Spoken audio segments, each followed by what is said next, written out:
Gamers, welcome back to more Pokemon Mystery Dungeon, Explorers of Sky. Last episode, we started our adventure. We got transported to the world of Pokemon and met our new pal, Wespert.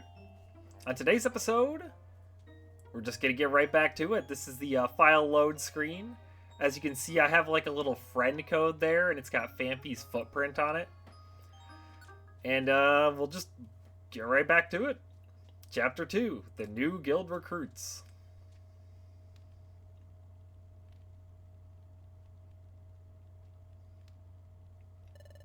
This is Wigglytuff's guild.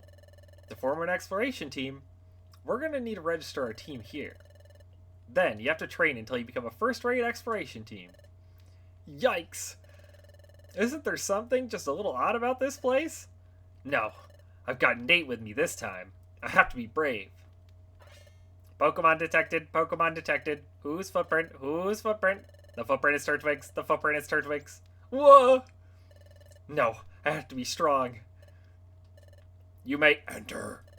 Someone's with you, so get that stranger to stand up there. Okay, I'm not gonna keep doing that the whole time. That'll destroy my throat. They probably meant you, Nate.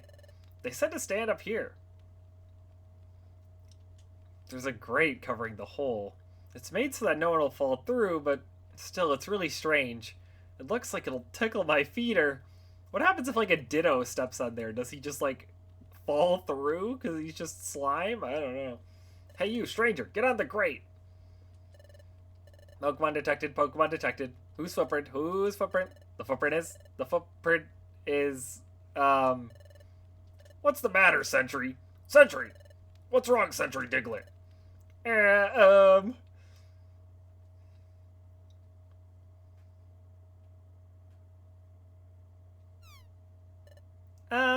The footprint is, maybe Phanpy's. What? Maybe? But it's not a footprint that you normally see around here.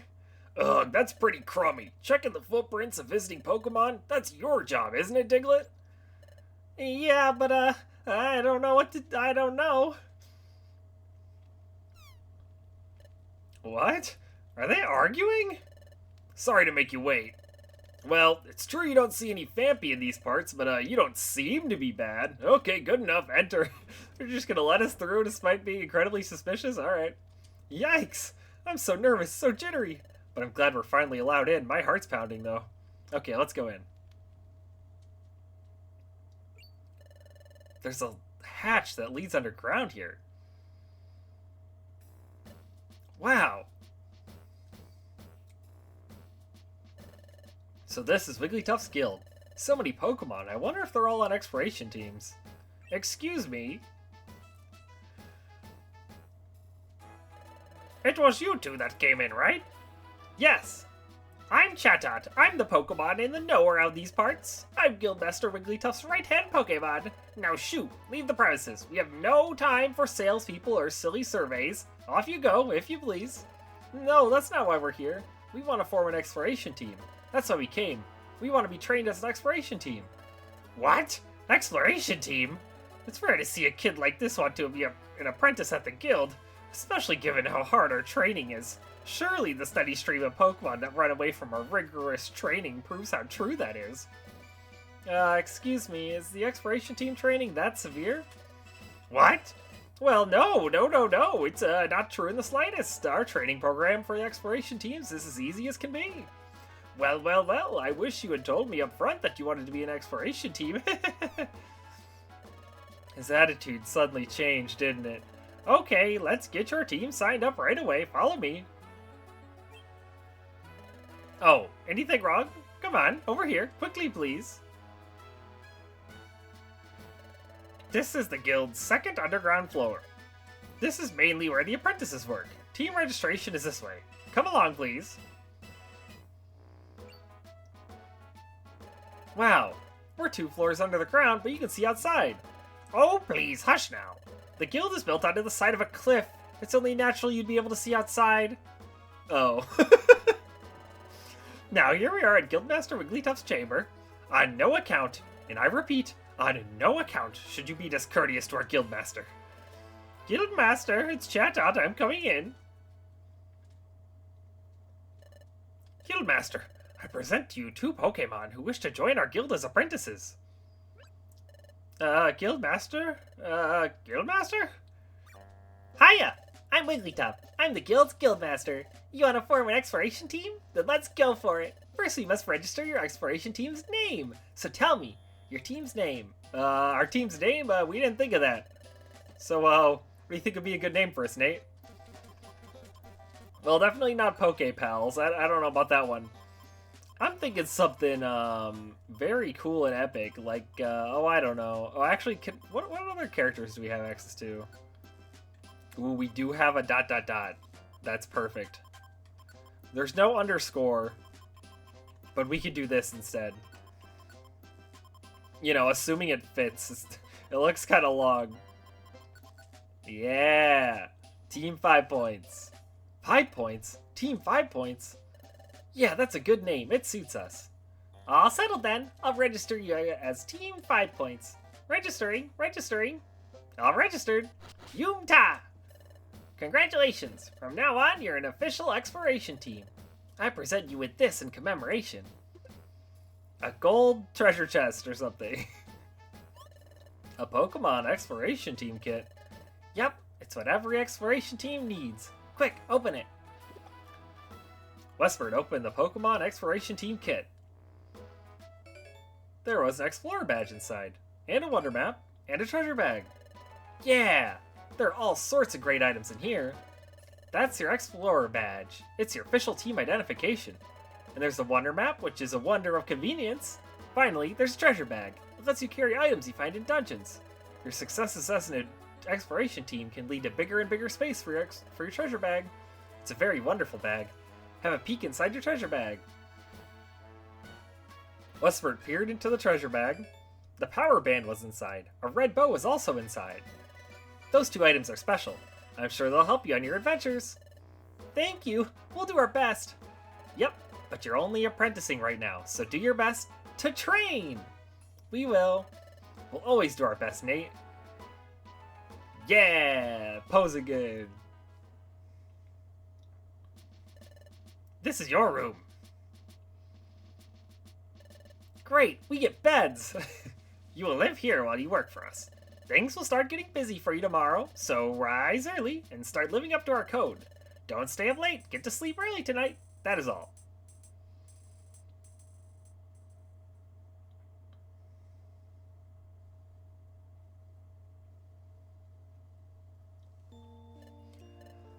Oh, are you still awake, Nate? My heart's been racing all day today over every little thing, but I'm glad I finally made myself come here. I thought Wigglytuff would be scary, but he seems pretty friendly. We're gonna experience all sorts of things starting tomorrow, but I'm not very scared. In fact, it's the other way around. I'm super excited about the adventures we'll face. I'm feeling a little sleepy. Let's give it our all tomorrow. Okay, Nate, good night. Now I'm suddenly apprenticing at the guild. I gotta admit, it's pretty exciting to be an exploration team, and it's fun to be friends with Westbert, but first things first, who am I? How did I turn into a Pokemon? How did I end up unconscious on that beach? I'm feeling sleepy too. Well, thinking of it won't help right now, so I'd better focus on the guild's work for now. If I do that, well, everything should become clear eventually. I'll surely get to the bottom of this in time. Time and darkness? Dun dun dun. Would you like to save? Yes, we will. Exploration Team Quick Tip. You can save a record of your progress by climbing into your bed from now on. So whenever you want to save your progress, just climb into your bed. The next morning. Hey there, rise and shine. Ugh, my head's pounding. What a ridiculously loud voice. It almost blasted my eardrums. Why are you still asleep? Wake up! My poor ears. Come on, snap out of it. I'm Loudred and I'm a fellow apprentice. If you're late for a morning briefing, you'll be sorry, so move it. Guildmaster Wigglytuff has got a big temper. If you make him lose it, that'd be one very scary scene. I've got goosebumps just thinking about it. Yeesh. So anyway, I'm not about to get in trouble because you rookies got up late, so get it in gear. My ears are still ringing. What did he say? Something about getting ready? Oh yeah! We signed up as apprentices at Wigglytuff's guild, that's right. But that means we totally overslept. We gotta hurry. You're late, rookies. Hush! Your voice is ridiculously loud. Everyone seems to be present. Very well, let us conduct our morning address. Guildmaster, the guild is in full attendance. Thank you, Guildmaster. Please address the crew.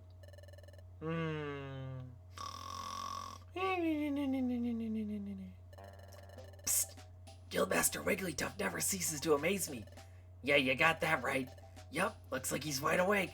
Eek! His eyes are wide open, but he's fast asleep. Thank you, sir. We all value your, words of wisdom. Yeah, okay. Pokemon, take our Guildmaster's words of wisdom to heart. Finally, let's not forget our morning cheers all together now. A 1, a 2, a 1, 2, 3. 1. Don't shirk work. 2. Run away and pay. 3. Smiles go for miles. Okay, Pokemon, get to work. Hooray!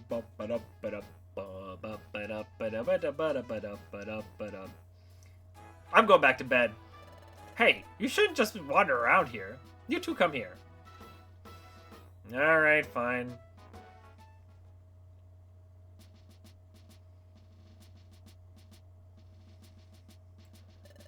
You're just beginners. We'll have you start off with this assignment. This is the job bulletin board. Pokemon from various regions post job requests here. You're aware that bad Pokemon are cropping up in great numbers, right?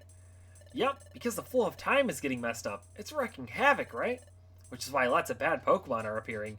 The flow of time is getting messed up? Time? Like, as in hours and minutes? Do they mean something has gone wrong with time here? And because of that, more and more bad Pokemon are popping up? What's going on here? Yeah, that doesn't make any sense, does it? What does time have to do with Pokemon going bad? Huh? Precisely. Time getting out of hand.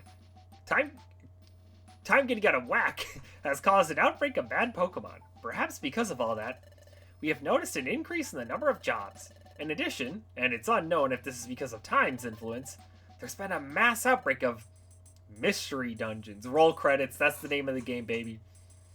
Mystery dungeons? So Nate, you know how we got my relic fragment back yesterday? The place we found it in was a mystery dungeon.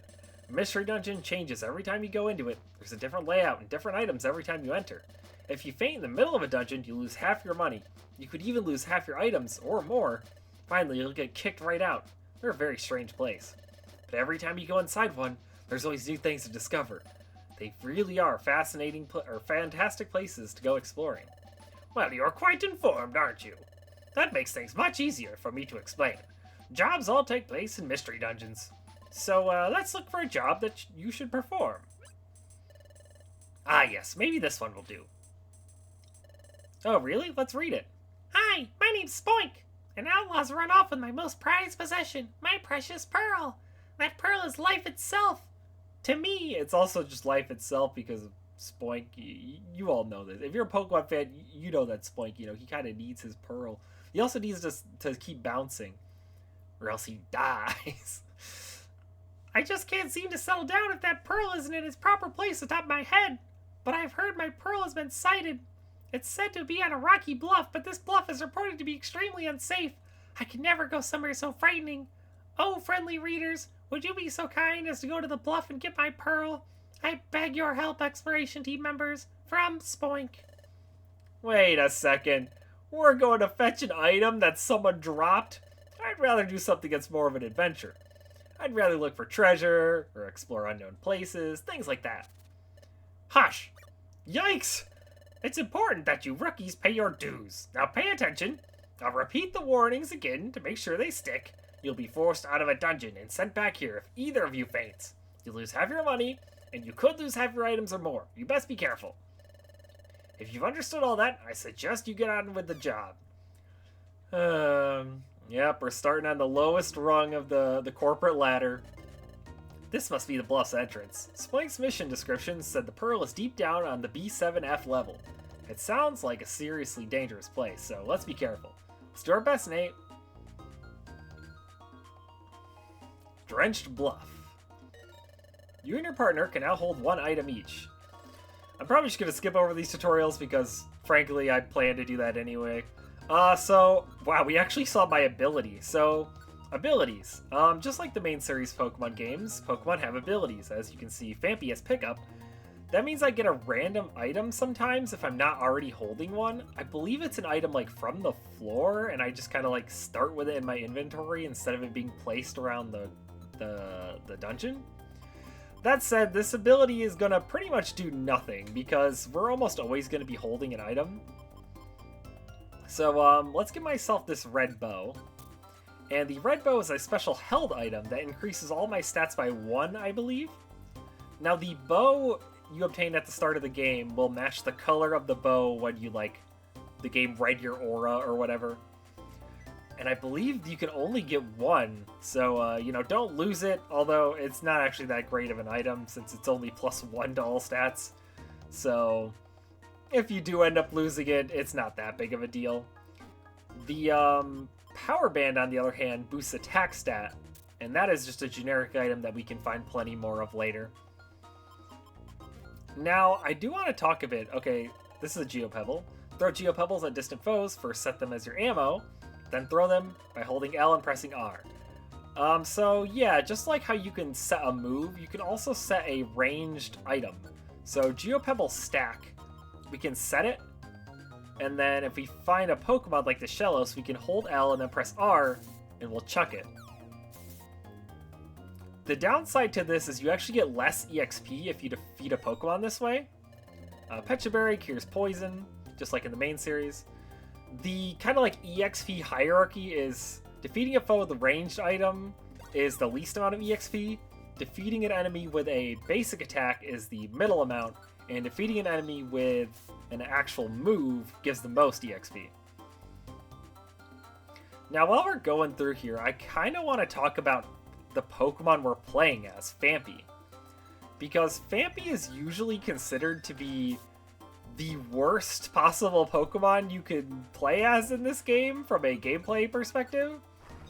And if you were to look at Phanpy's moveset, it's not hard to see why this is the case. Phanpy learns like almost exclusively normal type and rock type attacks, which is pretty bad because Stab in this game, it works just like the main series. It's a 1.5 times multiplier.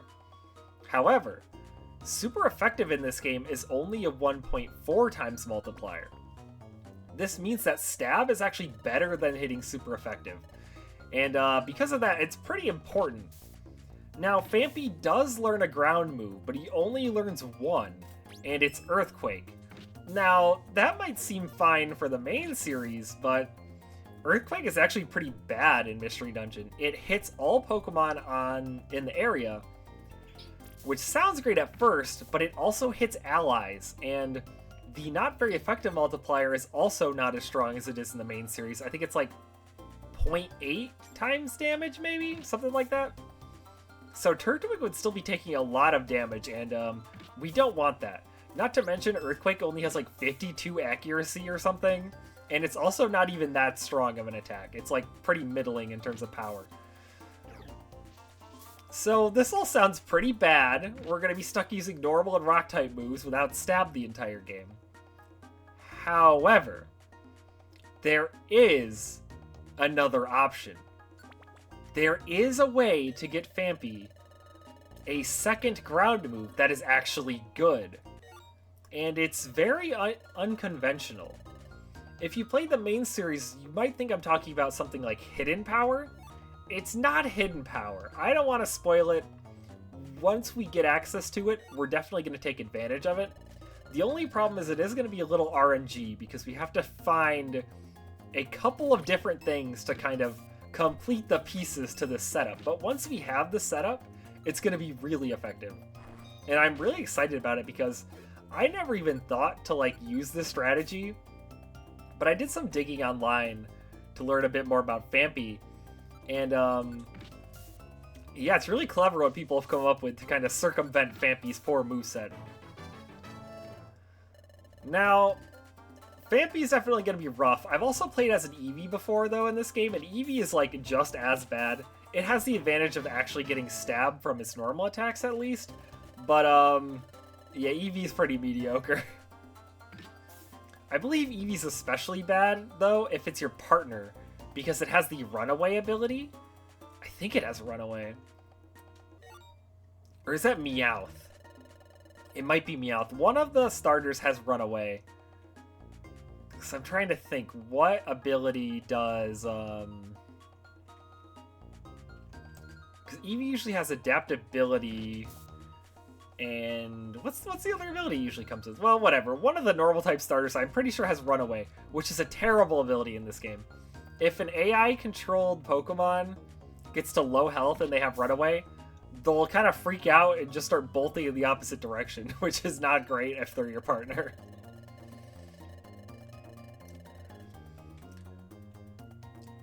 Now, luckily, we do have Turtwig as our partner, and grass types are actually really great in Mystery Dungeon for playable Pokemon because they get a lot of ranged moves, like Energy Ball and Razor Leaf are both great options for ranged attacks, which can hit multiple spaces away. And the moves like Absorb, Mega Drain, and Giga Drain are also really great because they're going to heal all of your health back when you hit them, which will make it really easy for you to win one-on-one fights in like a hallway. But yeah, I think I'm going to go up to at least level 9 by the end of this dungeon. Definitely going to take things slow and get some more EXP. But yeah, I actually am looking forward to Phanpy because we're going to have to get kind of creative to truly like take advantage of Phanpy. Now that item we just picked up is a Max Elixir, which is a very important item. This item fully restores all of our power points, so, you know, we only have one tackle left. But then we can ingest the Max Elixir, and that will give us our moves back. No Pokemon in here. Okay, there's a couple Pokemon. The Xi Seed causes hallucinations. I guess I could show this off. If I were to... Oh, I cringed. Cringe is flinch in this game. They just called it cringing instead. And you just get kind of immobilized for a certain amount of turns. If I were to eat the Xi Seed, everything looks like a substitute doll now. And I can't really tell what's what. Now, luckily, because I'm a human being, I can still know that, okay, this is an enemy that I should be attacking.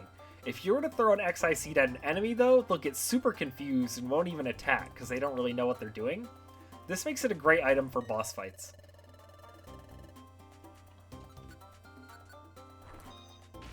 Alright, let's see how long we can go without needing to use the Max Elixir. Now, Ancient Power is at least a pretty cool move because it, you know, can buff all of our stats if we get lucky.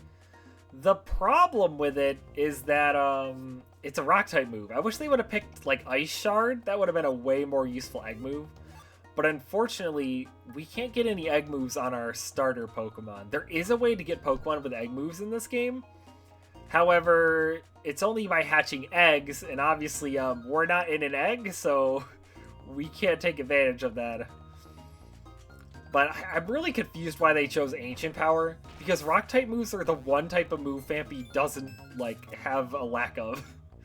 Now, our speed increase from the Ancient Power, that lets us move multiple times before anyone else gets to move, which is why Turtwig's falling so far behind. This is really potent. Buffing speed is another strategy it's really good for boss fights, but it's also just really good in general. Moves like Agility are really powerful in Mystery Dungeon because of this reason. What's so cool about Mystery Dungeon is that, you know, type, ability, and move pool are... Oh, wait. Let me get back to that. This is actually an important thing to go over. This is an Oranberry, isn't it? Wait, if you look closer, it's not an A, it's an E. This is an Oranberry. It's a lookalike item. You should always check the item info to make sure you got the right item. So, lookalike items were a new mechanic introduced in Explorers of Sky. I don't believe these existed in Time and Darkness. And, they're kind of bizarre. Most of them have negative effects or, like, neutral effects. This one deals damage. These are just supposed to keep you on your toes, but, like, I'm gonna be honest, they don't add a ton to the game. They're a kind of weird inclusion. Alright, Ancient Power, that's our last attack. We're gonna have to eat a Max Elixir. Now, ingesting a Max Elixir will slightly restore our belly as well, which is nice.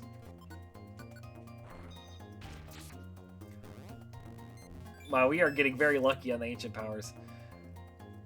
Oh, I didn't even mention, now that we have a bag we can store multiple items, we have 2 pages of items here, and that was actually the max in the original mystery dungeon, was 2 pages. However, in Explorers of Sky, like Wigglytuff told us, we'll be able to expand that to much larger throughout the game. And you get these expansions just by progressing. There's no, like, prerequisite other than you get a certain point into the story and then your bag will get expanded. Now that Tip was talking about IQ, IQ are kind of like passive skills, and a lot of these have to do with the AI of your companions, but some of them are just like generic passives. IQ skills are something we're going to go into much deeper later on, because they are incredibly important, but I don't want to like overload us with information this early. I'll talk more about them when they become more relevant, because at the start of the game, we don't actually have any way to increase our IQ yet, so it's not really important to talk about. The most important one is the exclusive move user. Because we have that checked, Turtwig will never use his basic attack, which is generally what you want, because he's not in the front, so he's not going to be using up nearly as much PP, so we'd rather him just go for his stronger attacks. Wow, we could not hit this guy. Alright, I'm going to see if we can get one last level up here. Oh, I am mashing the wrong menu. What's really cool is you can actually just mash the X button. Once you open the menu, X also works for confirm, which is really convenient because you could just mash it to use your move that you last used.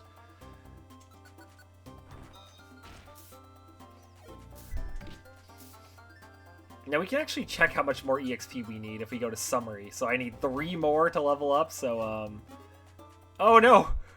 Our belly's empty! Now I can show you what happens if you run out of belly. Now whenever we move, our HP will drop by 1, and as you can see, it is very quickly depleting. We're gonna have to eat something so we don't die, so let's eat an apple. And now our HP will restore, just like normal. Well, Mudslap sucks, so I'm just gonna let Turtwig handle this. Oh, and now his accuracy's also down. Okay, we survived. But, oh yeah, I gotta get back to that thought I was having earlier. So, like, Pokemon's strength in this game is really determined by move pool, typing, and ability. Base stats are not actually that important because we'll have ways to increase those later on, and this game has a hard cap of 255 for every stat, and any Pokemon can get that high of stats.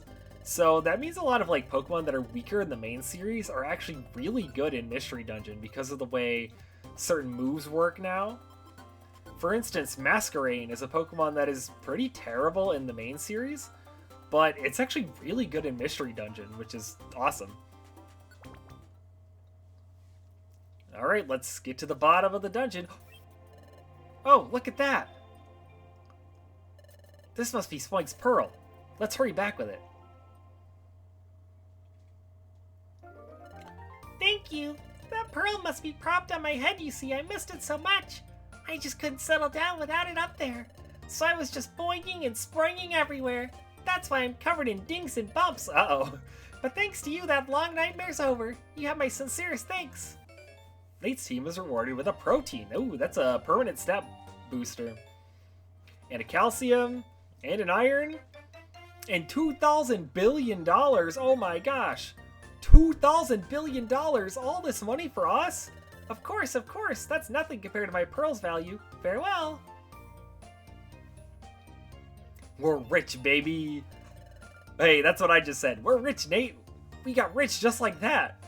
Okay, I always found this funny because 2,000 Poke is actually like nothing. Well done, team. Now hand that money over, if you please. Huh? Most of the money from jobs goes to the Guildmaster, you see.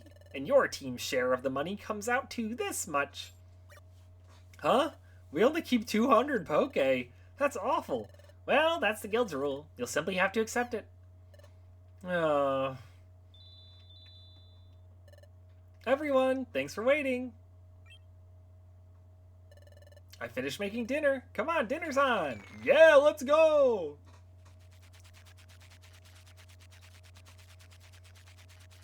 We're chowing down. I feel bad for the Dugtrio head that's in the back. It looks like he can't get to his food. Ah, I'm done eating. Excellent meal. I'm stuffed, and now I'm getting sleepy. Yep, I'm off to bed. Good night, gang. Good night.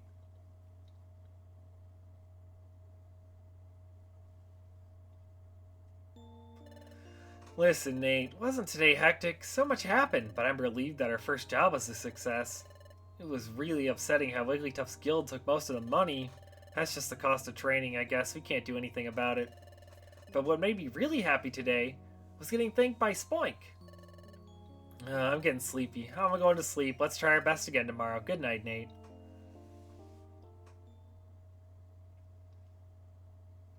Chapter 3, The Scream. The next morning. Up and at 'em! It's morning! Good morning, Nate. Would you like to save your adventure? We shall. We're going to save and return to the top menu. Because this is where we're going to end this part of Pokemon Mystery Dungeon. So, next time, we're going to learn more about being part of the guild, I guess. See ya!